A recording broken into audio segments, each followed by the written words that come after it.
So welcome to today's colloquium. It's my pleasure to introduce our speaker today, Dr. Or Han from MIT. So Dr. Han is an experimental nuclear and particle physicist. So he got his PhD from Tel Aviv University in 2015, and then he came to MIT as a Pavlado Fellow, and then two years later, he moved on to a faculty position at MIT in 2017 and has been there since then. So research focused on the studies of the QCD effects in the nuclear medium to understand the interplay between platonic and nucleon degree of freedom in nuclei. So he carried out many experiments at Jefferson Lab, Fermi Lab, and also other particle accelerators around the world. And in particular, his work on the study of the short-range correlations of pairs of nucleons has made huge impact, not only in the nuclear physics, but also in other areas like astrophysics and atomic physics, which he will tell us today. And so, although he's still quite, in very early stage of his career, and his work already got recognized by many awards. So just mention a few: the Sloan Fellowship, the Stuart Friedman Award by APS, and DOE Early Career Award. So we're really grateful that you can make it in person here. Something not easy these days. So without further ado, I'll leave the floor to. Thank you very much. It's really great to be here. I love traveling again. And yeah, I to tell you a little bit about what we've been doing. So when we think about nuclear physics, we really start with kind of an overarching question in physics, and that is our quest to understand strongly interacting many-body systems. We know that these systems are all around us in nature, starting from superconductors to ultra-cold atomic systems, to atomic nuclei, and even inside the nucleon itself as a QCD composite system. In all cases, we're really dealing with strongly interacting many-body systems. So we really want to try hard to understand them. The problem with those systems is that they're very hard to understand. They are a many-body problem, whereas really what we really love to do in physics is solve a two-body problem. Many-body is really tough. And because they incorporate very strong interactions, they challenge our understanding or our ability to use traditional kind of mean field approximation to describe the systems. There's very strong correlations in the particle correlations that make it so that we really don't have many tricks in our sleeves that we can easily apply to just simplify the problem and have an effective theory to describe the systems. When we're thinking about nuclei specifically, there's two extra challenges that come about. The first challenge comes from the fact that the interaction itself is very complicated. Unlike electromagnetism that we understand quite well, the nuclear interaction is a residual interaction of quantum chromodynamics, which is by far the most complicated field theory we have to work with in practicality, and the system is super dense. So when we go back to talking about these, approximations that we can usually apply, many of those, even the ones that apply to strongly interacting many-body systems, cannot be applied in nuclei because of the very, very high density. Nothing factorizes, essentially. So, you might say, okay, this is a tough problem, just do something else, but it's really important to understand nuclei. And the reason it's important that we understand nuclei is first and foremost because most of the visible mass that we see in the universe, it comes in the form of nuclei. Nuclei are responsible for almost all the mass that we can see. And we know that only about 9% of the nucleon mass comes from the bare mass of the quarks. So if you just weigh the quarks inside the proton and the neutron, or inside the nucleus, you get about 9%. The rest is dynamically generated through the strong QCD quark-gluon interactions and what we call the QCD trace anomaly. So most of the mass that we see around us is quite amazingly, is coming from the quantum anomalous energy, which is quite remarkable to think about.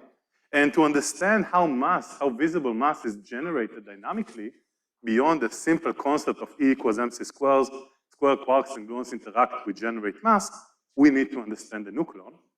And once we understand the nucleon, we can start talking about understanding nuclei to understand the formation of elements, the burning of stars and formation of galactic structure, and even in our quest to extend and expand our understanding of the standard model and look for new physics, we know today that nuclei are a great lab for new interactions. So from dense physics of neutron stars all the way to probing the standard model, nuclei play a very important role.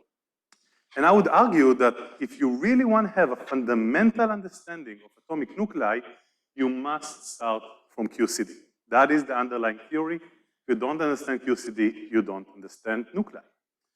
So the next question we can ask is, okay, where do I go to see QCD? I mean, is QCD really significant inside the atomic nucleus? We gave a Nobel Prize many, many years ago for the nuclear shell model without knowing anything about quarks and gluons, and we understand nuclei to a certain degree today, so why go there? Well, there are two places that I would say that QCD really manifests itself inside nuclear systems. And you can think about it that would happen where you have high density states. When nuclear states and protons and neutrons start to strongly overlap, or nuclei start to strongly overlap, that's where you really need QCD, and you cannot just assume some effective pion exchange between proton and neutron to solve the whole problem. Now, this happens at two places. One that you know very well, because you're an excellent group that's been doing lots of studies on that, and that is heavy ion collisions, where we artificially, in a collider, take two nuclei, collide them together, and we form these high-density, high-temperature states of quark, gluon, plasma. And the other, maybe complementary approach, which is what I've been studying in my work, is high-density, low-temperature states of naturally occurring fluctuations inside the nucleus. So that is what I'm going to focus today about, on the study of short-range correlations, which are essentially these fluctuations of nucleons inside the nucleus that pair up and get rich densities, rich distances that are smaller than the red. So this is naturally occurring fluctuations. You have a many-body strongly interacting system. At some point, nucleons can overlap. And if we have a way of capturing those states, we can try and ask a lot of interesting questions about them. So today, what I'm going to do is I'm going to take you across a kind of a trip across the many-body problem at different scales and see how these short-range correlations impact the system. So we're going to start with the many-body system, looking at the atomic nucleus, and I'm going to tell you that the formation of these pairs, even though it might seem like this exotic quantum mechanical fluctuation, these pairs are actually a significant part of the nuclear wave function. They are very significant if you want to understand how we generate energy inside the atomic nucleus.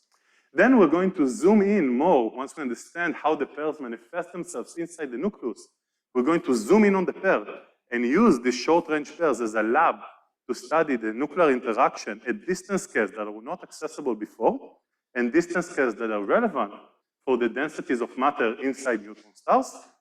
And then taking another step further deep inside, we're going to see what there is, what we can learn about the substructure of the nucleon when we have these two bags of quarks and gluons overlapping, if we can get some interesting effects on QCD at those states. Now, this has been a very active field, and I can't cover everything, but what I'm going to do is I'm going to give you some examples from some works we published recently, so Nature PRL, Nature Physics, and a new result on the many-body systems, so we'll put some emphasis on that. And then an application of when we use these pairs as a lab to study the nuclear interaction and understand quark-gluon dynamics. That's kind of what we will cover today. So let's start with thinking about the many-body problem. When I think about the nucleus, I tend to think about the nucleus in momentum space, and I start by looking at the nuclear momentum distribution. What is the probability of finding a nucleon with a certain momentum? And what you can see here is an actual many-body calculation taken from variation in Monte Carlo, very complex calculations of carbon-12. And you can see that we seem to have these two regimes separated around K Fermi, which is roughly here. At low momentum, we have physics that we actually understand quite well. A Nobel Prize was awarded for it. At low momentum states, the nucleus can really be described using the shell model. So the whole many-body problem turns into a single particle problem, which we look at one nucleon moving in the effective potential created by an A-1 system. So at low momentum, below the Fermi momentum, we can forget about the many-body system and look at it as a single particle problem. Great. But as you can see, when you compare those kind of schematic calculations to what you get from the full calculation, it doesn't work out. And what we need is we need to supplement different types of physics that would generate this high momentum tail of states well above the Fermi momentum, and those would be the short-range correlated pairs. What I'll try to show you is that essentially the nuclear density, the nuclear problem, has two, if you would like, phases to it. There's a mean field region, there's a strongly two-body correlated region, and a small transition region in between them. And I'll show you experiments that prove that. And once we prove that there is this important second phase to the nuclear wave function beyond the well-understood and well-known nuclear shell model, then we're going to start using it as a lab to study other things. So how do I look for short-range correlations? We do something a bit violent, but it really works well. We do what's called hard breakup experiments. So I'm trying to find a state inside the nucleus where two nucleons are strongly correlated. And what I do is I come in with an external probe, a very high energy electron, which is a point-like particle. That probe interacts with the nucleus by exchanging a virtual photon. And if I work at high enough energy, that virtual photon has a wavelength that is short enough to actually resolve and couple to a single nucleon. We knock out that nucleon. I measure the scattered electron, the knocked out nucleon, and now I can apply momentum conservation and reconstruct the momentum this orange guy had before it was knocked out. And if indeed this momentum is above the Fermi momentum, and indeed my hypothesis is correct, that when I interact with high momentum nucleons, they come in pairs, what should happen is that this correlated partner, the blue guy, should just recoil out of the nucleus into my detector. So we're doing this what we call exclusive breakup reactions, where we measure the scattered probe and both knocked out nucleons and reconstruct those states inside the nucleus. In reality, it looks a bit like this. We have a few $100 million machines that are called particle accelerators. The one I work in for this studies is called Jefferson Lab, located in Virginia, and it can provide me electron beams of 1 to 12 giga electron volts. That is hitting our nuclear targets, and whatever comes out is measured in detectors. In this case, what we call the class detector. It's kind of a 4-pi onion-like detector that has all sorts of detection systems that allow us to measure literally everything that comes out of the nucleus. So the beam comes in, interacts, and everything that comes out gets measured. Now, what I would normally do is I would measure a lot of instances where we have these two pairs of nucleons knock out, and then by each time I measure it, I basically sample a pair at a different quantum mechanical state. These pairs are dynamical, they're generated, they recombine, and they dissociate all the time. The electron essentially allows me to take a snapshot in time and find a specific state. And when I have many of those states, I can kind of make a movie, which we would call in physics is getting a distribution that tells me about properties of those pairs and about the nuclear wave function, et cetera, et cetera. So that would be the concept. Here you can see examples of the measured events that we have. So these are actual events that we've seen in class. The momentum transfer, the photon, is arranged along the left-right axis. That's the blue vector. The nucleon that we knocked out, we gave it a very hard bang. Its initial momentum, the momentum it had before the knockout, is red here. See here, this guy is shown here. And then the spectator recoil with much lower momentum that balanced this red arrow is shown here in green. And you can immediately see that when we break apart these pairs and we apply selection, that the red guy was well above the Fermi momentum, we see that the red comes with a green. I knock out a proton, I see another correlated partner coming out. And more than that, they are strongly back-to-back correlated. So this is kind of a 3D projection, but if you actually look at it, just the distribution, in all nuclei from carbon to lead, you see this very clear, pronounced back-to-back peak that the data is showing us. So we see some evidence that we do have these strongly correlated pairs. The next thing we can start asking is what we know about these pairs, for example. Are we looking at one event? Display of one event or many events? So this is display of many events. So each event has one blue arrow, one red, and one green. So I broke up one pair. And now here I overlaid a bunch of all the events I have on carbon, all the events I have in lead, and all the events I have in iron. Okay. So now that I see these initial states, evidence that we have these correlated pairs, I can start asking more deep questions. For example, is there a preference for this pairing to happen between proton-proton, proton-neutron, neutron-neutron? What can I get from that? We know from Wigner counting, right, that proton-neutron pairs should be more pronounced because I can create a proton-neutron pair in both spin 0 and spin 1, and the spin 1 would have 3 spin projections, so there are 4 configurations that I can make of spin and magnetic projections. But proton-proton pairs I can only make in spin 0, because if I try to take 2 protons, put them at the same place, strongly correlated with the spins aligned, I either get a Nobel Prize or a slap from Pauli, right? And the slap is probably more evident. So 4-to-1 is more or less what I would expect between proton-neutrons to proton-proton if I understand what's going on. So we've done the measurement, and you can see here, this is something that been measured a lot. This is a plot that kind of compiles everything we've done from the first measurements in 2003 all the way to this last measurement here, 2019. And what do we see here? We see here the ratio of proton-proton to proton-neutron pairs in percent. And if I told you I expect to get about 25%, right? Or 1 to 1 to 4, yeah? No, I'm getting about an order of magnitude less than that. I'm getting about 3%. So what's going on here? Why am I seeing so few proton-proton pairs? It's not the electromagnetic interaction. That's completely negligible. Well, in fact, what we have come to understand from this plot and then understand from theoretical calculations is that in the region that we're looking at, the nuclear interaction is actually strongly spin-dependent. We have what's called the tensor interaction proportional to the spin. So the strong short-range nuclear interaction actually operates on states that have spin 1. Because spin 0, you don't have a tensor force acting. And that is why we have a strong preference for producing proton-neutron pairs.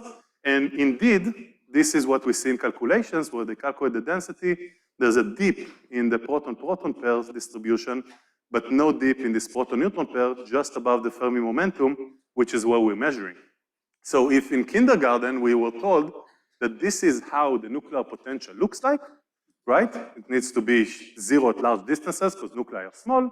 It needs to be attractive because they're bound, and then it needs to be repelling at very short distances, otherwise the system would collapse. That's at least what I was told.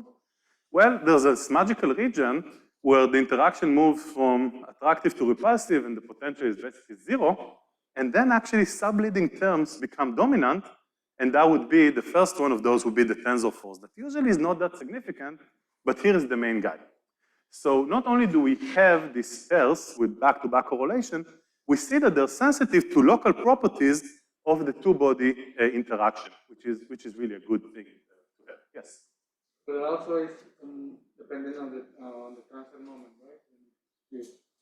Yes. So the question is if this measurement is dependent on the transfer momentum of my probe. And the answer is completely no. Because if what I'm measuring depends on the resolution at which I'm doing the measurement, I am not really seeing directly a ground state effect that tells me about the wave function. I'm seeing something that depends on my probe. So in fact, these measurements, when you work at very high momentum transfers of about 2 giga electron volts, where the wavelength is much smaller than the size of the proton, you're independent of the wavelengths of your probe. And this seems to be a very robust feature. And the question you ask is an excellent question, because that is why we saw first evidence of this proton-neutron dominance in 2003 with a whopping of, I think it was 12 events. And we kept on measuring it throughout all these publications here until 2019, the last paper. And that was to really establish that with different probes, with proton probe, electron probe, etc., to make sure we really are sensitive to a ground state property of the nucleus that tells us about the strong nuclear force in this two-body channel. The other thing I can ask, so now that I have this strongly correlated pair, I can ask how much does this pair interact with the residual nuclear system?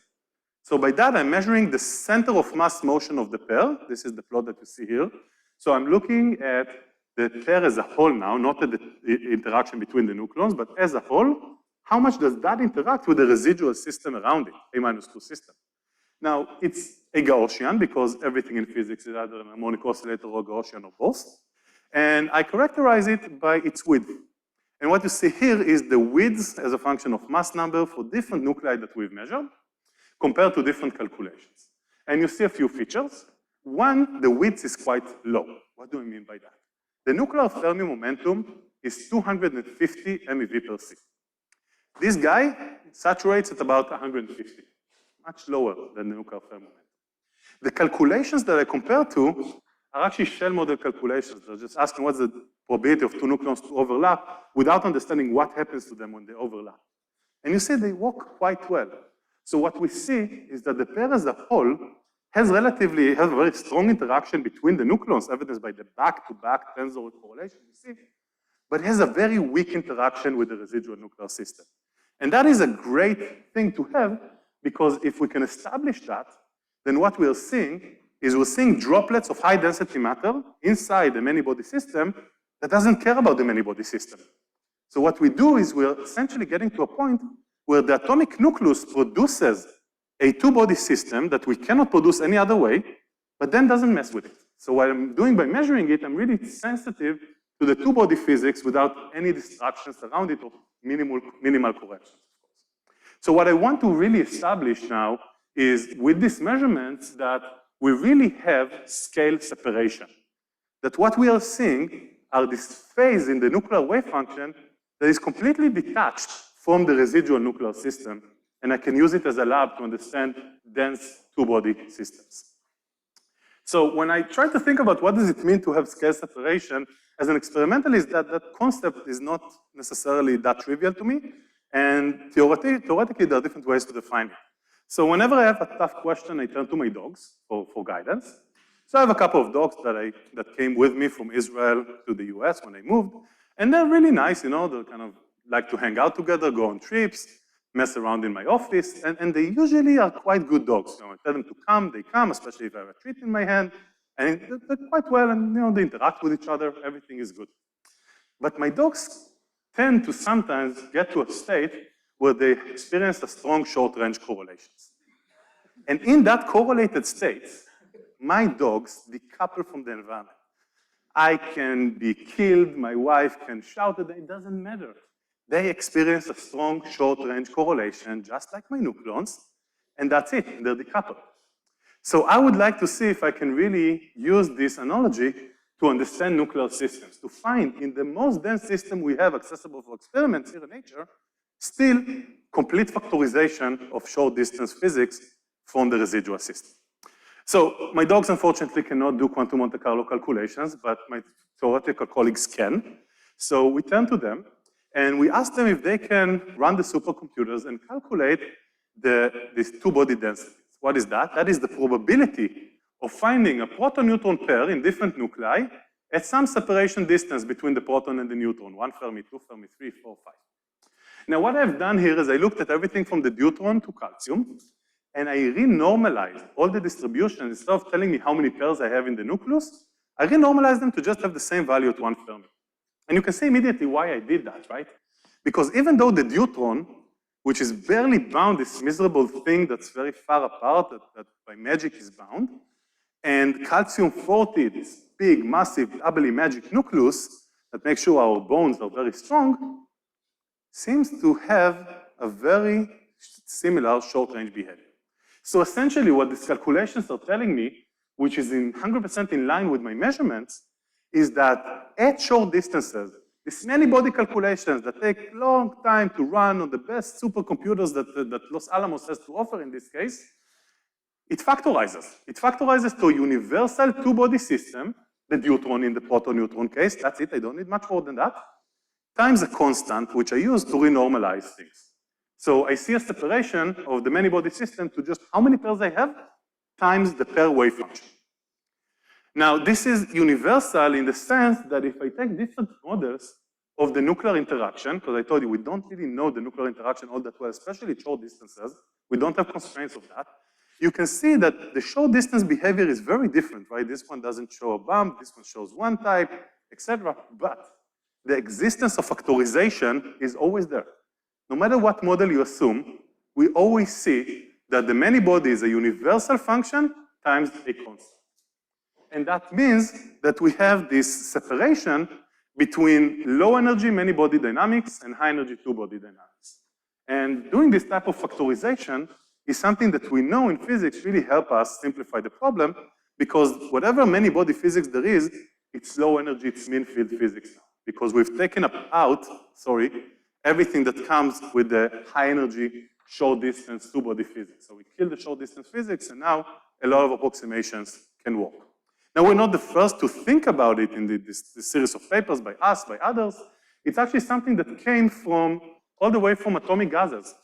So our colleagues in ultra-cold atomic systems, what they know how to do is they know how to take two types of fermions, put them together, and put in this short-range interaction as a Feshbach resonance between the spins. And they've done these things, and they've shown the same type of factorization I'm showing you, even though their interactions are simpler, it's, it's a delta function. And what we have shown, what we started with all of this, is that if you look in dimensionless quantities at the probability of finding these pairs at high momentum above the Fermi momentum state versus a dimensionless interaction strength, and I compare here all the different atomic measurements that were done with potassium and lithium and compared to calculations, etc. And I compare that to what I know from my measurements about atomic nuclei, there's excellent agreement. So we see this universality that in any kind of many-body fermionic system, if you really have a much strong, very strong two-body interaction at short distance, that's much stronger than the average mean field of that system, there's universality that can come about from all the way from atomic gases that are super dilute with EVs of Fermi energy, all the way to nuclei, which are only 23 orders of magnitude more dense and only about 8 orders of magnitude higher in the energy interaction scales. And again, the reason we see that, the reason we think we understand this, is because we factor out the biggest difference, which is the two-body interaction. And we're left with the mean field region, and mean field physics shows much more universality that we know. So we seem to have indication for factorization, and now I want to see that I can establish it experimentally properly and finish the game. So to make sure that really the things completely factorize beyond what the calculations show me, theory is theory, experiment eventually rules, is that the general hallmark would be that in any pair that I have, any two-body system, we can describe using three quantities: the center of mass momentum, the relative momentum, and the angle between them. And if there's factorization in the sense that the relative momentum, which is the interaction between the pair, and the center of mass momentum, which is the interaction with the residual systems, really factorize, then there's no dependence on the angle between them, and these are just two independent functions. Center of mass motion is a measure that tells me how many pairs there are, relative is how they interact. So we set out to do a measurement that would prove experimentally this factorization. So if I told you that before, I told you we come in with a beam, could be electrons, could be protons, and we break apart the pair, that measurement cannot give me direct evidence for factorization, because all I do is I measure the pair. I don't measure the residual system. So if I would try to say that by measuring only the pair it factorizes, I get into loop arguments. So what we had to do, we had to go to a place where we can invert the problem, and instead of throwing protons or electrons at nuclei, we can throw nuclei at protons. And by boosting the whole experiment forward, I now am able to measure the residual fragment, the A-2 system, that would otherwise be stuck in my foil, in my target, at Jefferson Lab. So we looked around the world, and we asked, where can we do this measurement? Where can we have a very high energy ion beam? And the answer was in Russia. So in Dubna, a few hours away from Moscow, they have a nucleotron beam that can produce about 50 giga-electron volts per nucleon, giga-electron volt carbon beams that go into an experimental facility. They could only give us beam time in the winter, and the reason was because they used the lake water to cool the accelerator. So think about resilience there. At JLab, if our very fancy fridges stop working for a second, the machine is down. Over there, we take water from the river and cool the detector, the accelerator. Only the second the river unfreezes, then there's mud all over the place, and that's it, and you cannot run. So if the winter in Boston is not bad enough, we went to do a winter in Russia, but it was really great. We set up an experiment that looks like this. An ion beam comes in, we track it before it hits a target. The two scattered protons from the beam and the nucleus are detected in a pair spectrometer that tracks it and measures time of flight, and whatever residual system there is flies down here. We track it, we have silicon detectors that measure its charge, then it gets bent in a magnetic field, and from that, we can actually get all the information we need. So this is not a theoretical experiment. This took place. Some examples of the setup. This is how we track this, the system. This is behind the magnet, my student working on alignments, etc. And let me show you results. So from how we bend in the magnetic field versus the energy deposit in the silicon, we can identify what residual system was left after the interaction and choose those cases where we knock out either a proton-neutron pair and left with boron-10, or proton-proton pair left with beryllium-10, and all these other things. This is a case where something else happened, so we don't care about that. And then we can do a first observation of this SRC selection. So what you can see here is a phase space of the missing energy, the kind of how bound the nucleon was that we knocked out versus what momentum it had. This is the Fermi, this is our choice just above the Fermi momentum at about 300 MeV, 350 MeV per C. You can see here the simulated phase space, and these triangles are our events. We can literally name them, okay? We don't have that many, but still the distributions agree with the factorized theory extremely well because the generalized contact formalism. And indeed, we measured a whopping 23 boron-10 events and 2 beryllium-10 events. Boron comes with proton-neutron pair, beryllium comes with proton-proton pair, so we again see NP dominance, just like we expected. And then, more importantly than that, we can measure the pair motion by looking at now directly the A-2 system, and you can see that the width is consistent with everything we've measured before. And then we can look at the angular distribution I showed you at the beginning between the nucleons of the pair. Indeed, even with 20-something events, we see a very clear back-to-back peak, again in agreement with our factorized theory. We use only two-body physics. And now the holy grail, I can look at the relative momentum between the nucleons and the momentum of the residual A-2 system. This thing, unlike what I showed you before, which was backward peaked, is completely flat. So we have direct experimental evidence from this measurement that indeed these states are factorized. And even with 20 events, there are certain things that you can do, like separating a very backward peak distribution from a flat distribution. So we experimentally observe factorization. We see these droplets of proton-neutron states inside the nucleus. Last thing I can do with it is I can ask, well, if I really do have this phase, I would expect that if I interact with it, I basically kind of interact with a squeezed neutron. And indeed, I won't go into too many details on this new work we have, but we can look at cross-sections for interacting with nuclei relative to deuterium in kinematics that are sensitive to pairs. And you can see from some old measurements we did, it was this region that was sensitive to the pairs, and we indeed saw scaling. And then we found ways to extend it throughout with a different measurement. And we indeed see a response in lead, okay, lead, neutron that are flat, the same, essentially. And we have it for iron, aluminum, and carbon. So again, we establish from different directions this factorization. But now the nice thing is that we can ask the last question we have, which is, where do we onset? So I told you there's a correlated phase, but where exactly does it set in? So what we can do is we can look and scan in the initial momentum of the knocked out nucleon to see where this scaling starts. So at 0, there's no scaling, and then you go up, up, up, up, up. Above the Fermi momentum, there is scaling. And to be a bit more quantitative about it, you can look at this plot here, which shows us basically where there is scaling. There's no evidence of scaling here. Then we see a transition, and here we are completely inside scaling. So what we see is that there is a mean field region. Just above the Fermi momentum, we have a transition region, which is essentially the Fermi skin of the nucleus. So we've done a direct measurement of the width of the nuclear Fermi surface. And then just above it, so again, it's about 100 MeV above it, we have this short-range correlation dominance. So let me give you an intermediate summary of what we talked about so far. In case you didn't know, nuclei have 2 regimes to them. Actually 3 if you want to be precise. Mean field region, correlated region, and a Fermi surface in between, which we have mapped. The correlated region is scale separated from the residual, from the rest of the system. The interaction is so strong, it doesn't care about anyone around it. And we can tell you exactly where it onsets, which is just above the Fermi skin at about 320 MeV per C. We are very quantitative about it. Now, with that in mind, we've done lots of measurements that are all these papers that I'm not going to go through that really quantify all of these things, quantum numbers, isospin structure, mass and asymmetry dependence, etc. But instead of going through all of those, I'm just going to give you examples, 3 examples.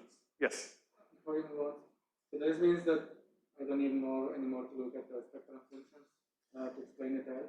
So the question is, do you need or not need to look at spectral functions to understand pairs of high momentum states? I'll get to that in my second example about the nuclear-nuclear interaction. Yes? So is it, just trying to understand, so the summary is that in this high momentum region, the strongly interacting phase of fermions have been reduced to weakly interacting bosons. So the question was if we can say that in this strongly interacting region of the fermionic system, the dynamics have been essentially reduced to weakly interacting bosons, in the sense that we have a pair that is strongly interacting between itself, but is very weakly interacting with the residual system. I don't know if I would use the word bosons, but generally speaking, yes. Okay, so now I want to go and look at the SRC lab. And the first thing I want to understand is if I have these dense states of matter, I want to understand neutron stars. What is a neutron star? It's a big asymmetric nucleus, right? But it's super dense. It has many neutrons, a little bit protons, but 5% protons, 5% electrons, and it is super dense. So can I get something about what's going on inside neutron stars from that dense region that we discovered? So what we did was we asked, and I'm just going to show you the results, there's lots of details here, but the result is the following. We asked the question, what is the fraction of nucleons at high momentum relative to a symmetric system as a function of neutron excess? And so what are you seeing here? When I look at the protons, I'm asking myself, or let's start for the neutrons. I'm asking myself, I take a nucleus, like carbon, and I add more and more neutrons to it. What is the probability of the average neutron to be in a high momentum state? What fraction of the neutrons are in the high momentum state? And the answer is, it's flat, same probability. Now, what does it mean? It means that if I start with a system with less neutrons and add more and more, and there's the same fraction correlated in absolute numbers, there's more neutrons correlated. Now, who do those neutrons correlate with? They correlate with the protons. So think about it. I take a system, I add neutrons, and the protons start speeding up. The average neutron behaves exactly the same. But because there's so strong coupling in this region between protons and neutrons, the addition of neutrons heats up the protons. That is something that goes well beyond anything that I have at least seen in my textbooks. And that's why we wrote it up for Nature. Because what we understand is that in neutron-rich systems, you start from a symmetric proton momentum distribution that has a Fermi region with a tail, and you add neutrons, those neutrons pick up protons from low momentum and shift them to high momentum. The analogy we used to explain this to the general public when we published it was, let's say we go to a party, and in that party it happens to be that primarily boys dance with girls, and then a bunch of cool girls come in later. But they also want to dance. So now, all of a sudden, the average boy will be dancing much more because there's many more girls in the party. That is what we're seeing here. So adding neutrons heat up the protons, essentially. And that has a lot of implications for neutron stars, and it was picked up by a lot of places because we know that the cooling of neutron stars really depends in great detail on the protons. Actually, the entire stability of neutron stars, even though it's a neutron star, depends on the dynamics of the proton, and we've discovered that an effect that was certainly not taken into account in the direct effective models that people did.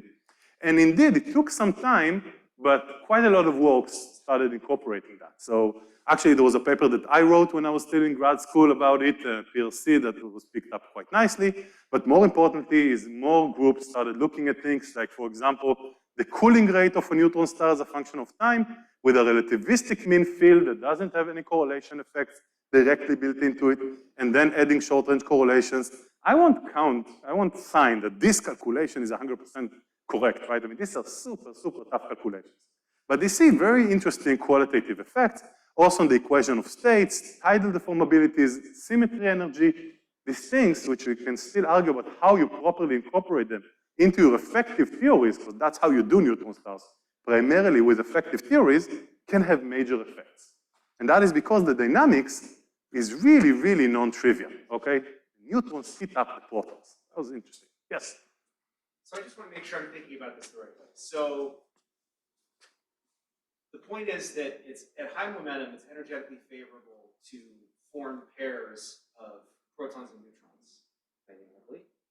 And so if I throw in a bunch more neutrons, essentially that pulls some of the protons up into this high momentum part of the distribution. Yeah, so the question was, if the stable state at high momentum is to form proton-neutron pairs, then by adding more neutrons, I'm basically pulling up more protons to high momentum states. That's the right way to think about it. The reason it's not trivial is because you could also have a model, which actually was everything people thought before we published it, where you add more neutrons and they just occupy low momentum states. Nobody said they have to start running around like crazy, right? So that was the big surprise, that they are correlated quite a lot, and through that correlation, they pull up more protons. Okay, so this is something interesting about neutron stars. Now, again, this is all calculated kind of with these relativistic mean field models, which are great, but they're limited because they're effective models. How about trying to understand directly the short-range interaction at very short distances? So normally, what you would do is you would measure a cross-section, do an ab initio calculation using different models of the interaction, and see which one works. To do that, you need to model the cross-section. For the reactions that we measure, they're so clean experimentally, but they're very hard to model, because you need relativity, etc. However, at this very large momentum transfer that we're working, again, things factorize. You work at high energy, things factorize. And the cross-sections was shown that the probability of knocking out a proton from the nucleus behaves like some phase space factors, fine. The probability of the electron to couple to the proton, given by the form factors, times a spectral function that tells me what is the probability of finding a proton in the nucleus in some state. So basically I'm saying, to remove a proton at some state is the probability of having that proton in that state, and then coupling to it with the electron up to phase space factors. Now, the problem is that in a many-body system, I don't know how to calculate these spectral functions, because they're not only momentum distribution, they also tell me about how tightly bound that proton is. But again, factorization. In the SLC region, all this thing is a sum over the number over pairs. So what I have here is then some pairs in proton-neutron states of spin 1, spin 0, and proton-proton pairs of spin 0, and the entire complicated many-body dynamics turns into a pair spectral function. So again, we don't need to know the many-body physics, it's just a constant, which we can get from calculations, so it's easy to calculate that guy. And what we really need is just a pair spectral function, which we can write down as a convolution of the pair relative and center of mass motion. Relative, put in whichever model you want to test. Center of mass motion, I established experimentally in multiple measurements, is simply a Gaussian that we know it's with. So essentially, you plug in your favorite model here, sum it up, calculate the cross-section, and you can compare two data. So let's see how this works.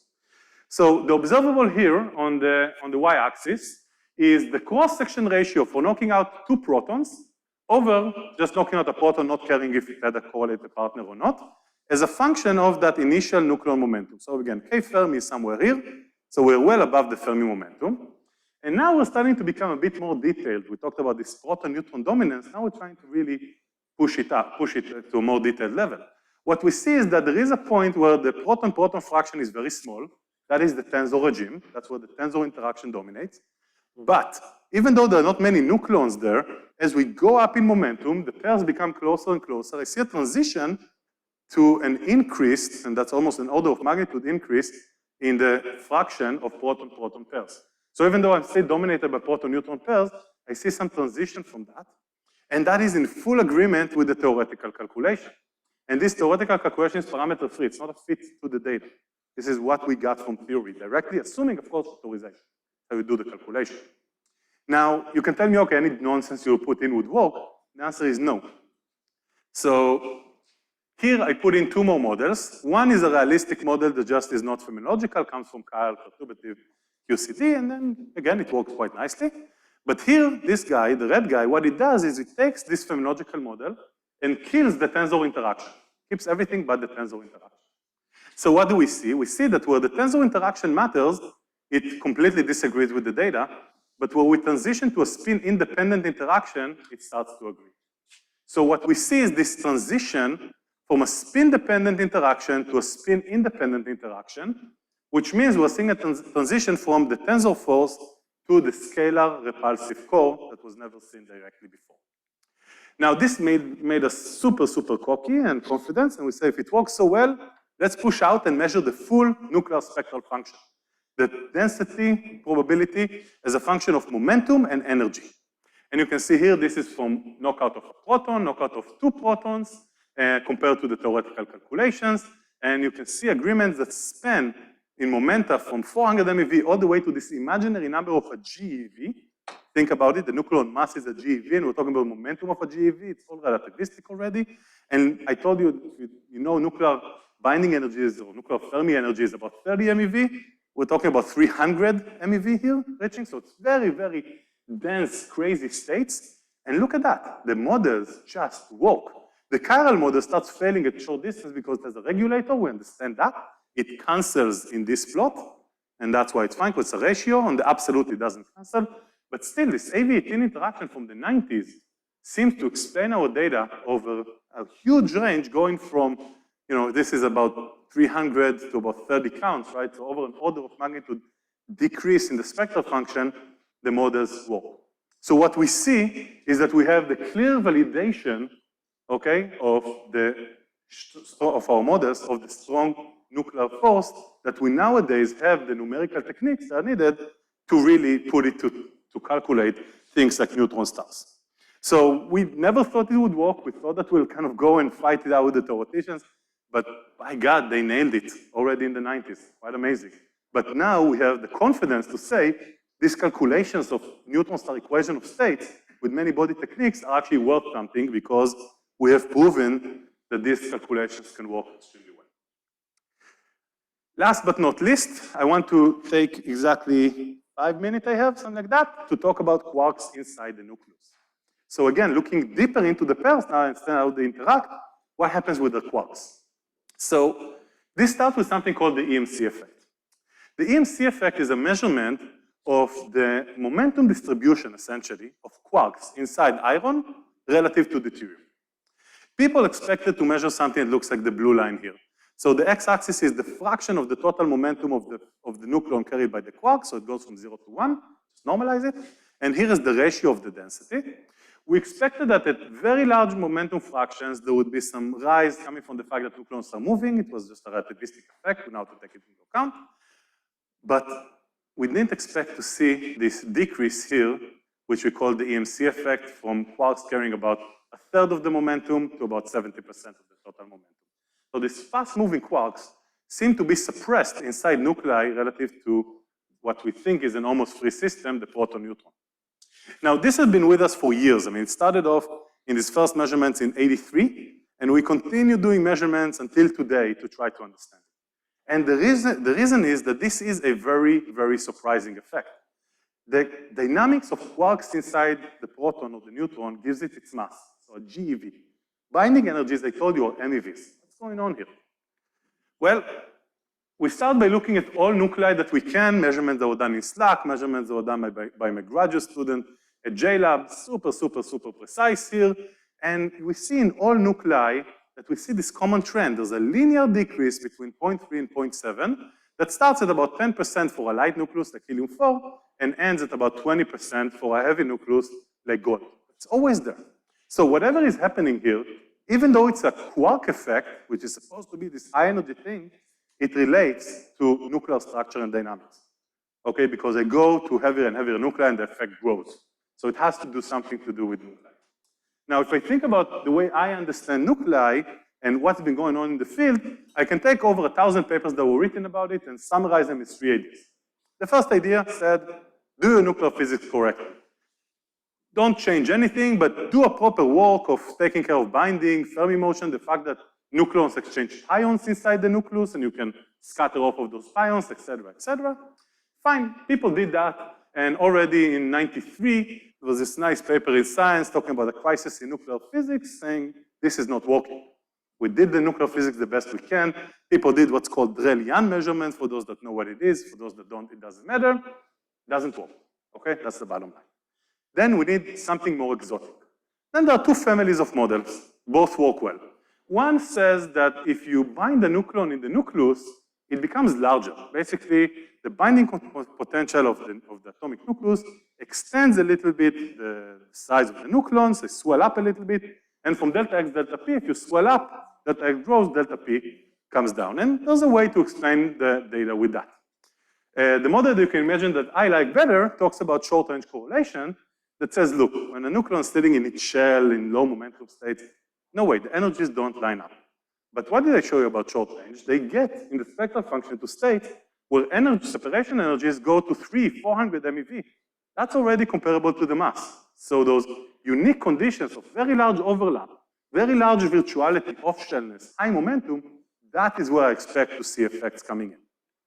So the way I look at the nucleus is saying that a bound nucleon is a collection of these quasi-free guys sitting at low momentum, and these guys at high momentum, which are not only strongly interacting, but the strong interaction and large spatial overlap would make the quarks now get modified, the quark distributions modified.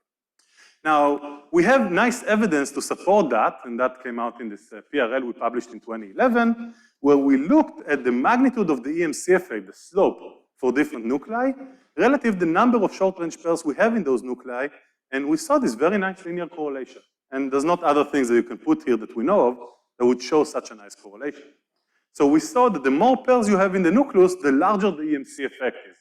Now, correlation does not imply causation, but this is a good starting point. Then we took it a step further and said, well, look, I have measurements of bound nuclei. I have of how quarks move inside nuclei. I have measurements of how quarks move when they're free. And I know in each nucleus what is the relative fraction of quasi-free nucleons and modified SRCs, because these are number of pairs, which I know. Now, this factorization in universality I told you about tells me that whatever happens between these pairs should be the same in all nuclear systems. Because again, the state is decoupled. I don't care in which nucleus it is. Only thing that matters is how many pairs I have. So I can write this down as saying, look, I can get the modified SRC fraction by taking the bound minus 3 divided by the number of pairs for each nucleus, which I know. And this is what you get. So this is the EMC data for all different nuclei, from helium-3 to lead, compared to what we extract is the SRC portion of the data. And you can see that if we put all the effects on the SRCs, we get something universal within uncertainties, okay? So we've shown that even at the modification level, what we call the nuclear PDF level, it's all driven by a universal modification function, where the only difference between helium-3 and lead is that in helium-3 there's less pairs, so this thing comes in at a smaller weight, and in lead, this proportion, this part, comes in at a larger weight. That's it. So this is our explanation for the EMC effect. But of course, I've extracted this kind of indirectly from the data, and what I would really like to do is measure it. And so to do that, well, lots of results coming out from this and lots of interest, never mind. To do that, we're doing a measurement, which I will go quickly.